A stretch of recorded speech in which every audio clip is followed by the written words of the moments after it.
विद्यार्थी मित्रांनो नमस्कार। मागील अलंकार या प्रकारामध्ये आपण अनन्वय अलंकाराविषयी माहिती बघितली। आज आपण या सत्रामध्ये अतिशयोक्ती या अलंकाराबद्दल माहिती बघूया। मित्रांनो, एकूण 12वीला असलेल्या 4 अलंकारापैकी आपण दुसरा अलंकार हा अतिशयोक्ती घेऊ।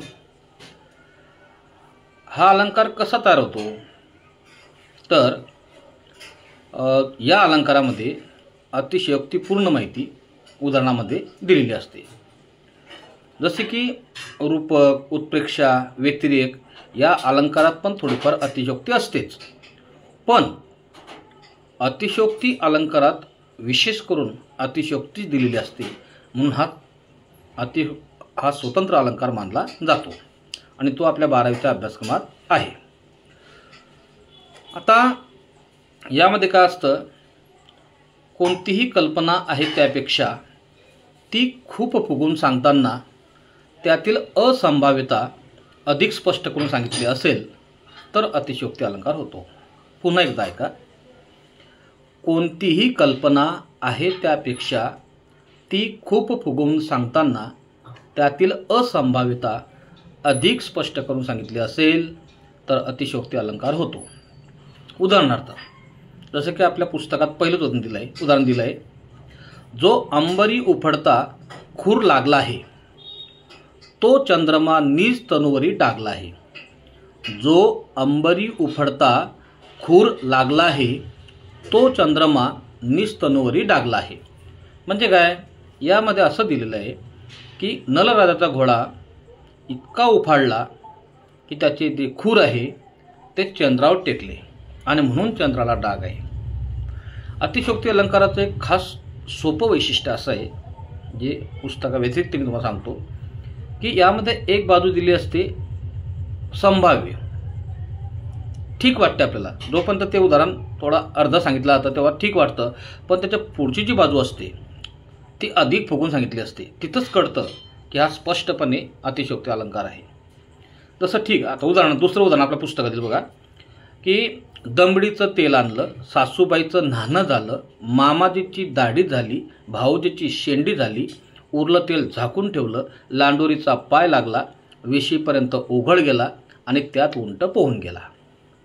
बरं, दमडीचं तेल आणलं ठीक आहे, सासूबाईचं न्हाणं झालं ठीक आहे, झालं असेल, मामाजीची दाढी झाली असेल, भाऊजीची शेंडी झाली असेल, लांडोरीचा पाय लागला असेल, वेशीपर्यंत ओघळ गेला, इथं जरा खटकतं। लांडोरीचा पाय म्हणजे मोराची लांडोर, लांडोरीचा पाय लागला, वेशीपर्यंत ओघळ गेला आणि त्यात काय झालं, उंट पोहून गेला। स्पष्ट आहे, खूपच फुगून सांगितलेली गोष्ट आहे आणि म्हणून इथं अतिशयोक्ती अलंकार होतो। आता हे झाले 2 पुस्तकातले उदाहरणं। याच्या व्यतिरिक्त भरपूर उदाहरणे ते पण आपल्या पेपरमध्ये येऊ शकतात। मुंगी उडाली आकाशी तिने गिळले सूर्याशी। मुंगी उडाली आकाशी तिने गिळले सूर्याशी। मुंगी उडाली असेल आकाशी, कशी उडाली असेल, हवेने उडाली असेल, सांगता येत नाही, पण तिने गिळले सूर्याशी, तिने सूर्याला गिळले, जास्त खूपच फुगून सांगितलं आहे, म्हणून अतिशयोक्ती अलंकार होतो। तो जो अगोदरचा आपण बघितला, जो अंबरी उफडता खूर लागला आहे, उफडला असेल, नलराजाचा घोडा उफडला असेल, तो चंद्रमा निज तनुवरी डागला आहे। तो खुरावरती उफडला ठीक आहे, पण त्याने जे काही पाय टेकवले ते सरळ चंद्रावर टेकले, म्हणून तो चंद्राला डाग आहे। इथं मात्र जास्तच खूपच फुगून सांगितलेलं आहे, म्हणून हा अतिशयोक्ती अलंकार होतो।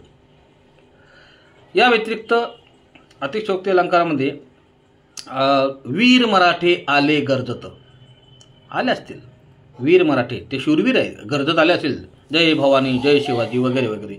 वीर मराठे आले गर्जत पर्वत झाले कंपित। आता पर्वत हे निर्जीव असतात, ते मातीने डोंगर थरथर कापायला लागले मानवाप्रमाणे, म्हणजे खूपच फुगून सांगितलं आहे की वीर मराठे आले गर्जत पर्वत झाले कंपित, पर्वत थरथर कापायला लागले, हे जास्तच फुगून सांगितलं असल्यामुळे हा देखील अतिशयोक्ती अलंकार होतो। निर्मळ चित्ते झाले नवनीते पाषाणा पाजर सुटते रे। हे देखील उदाहरण आहे. निर्मळ चित्ते झाली नवनीते पाषाणा पाजर सुटती रे. म्हणजे माणसाची मनं लोण्याप्रमाणे मऊ झाली असतील, पण पाषाणा पाजर सुटती रे. हे जे पुढचं सांगितलं आहे, दगडाला पाणी सुटलं, पाषाणाला पाजर सुटला. दगडातून कधी पाणी येत नाही, ते मृदू खडकातून येतो. तो वाहता झरा असतो, तो भाग वेगळा आहे. परंतु पाषाणाला पाजर फुटला अशा प्रकारचं जर उदाहरण आलं असेल तर ते अतिशयोक्ती अलंकाराचं होते.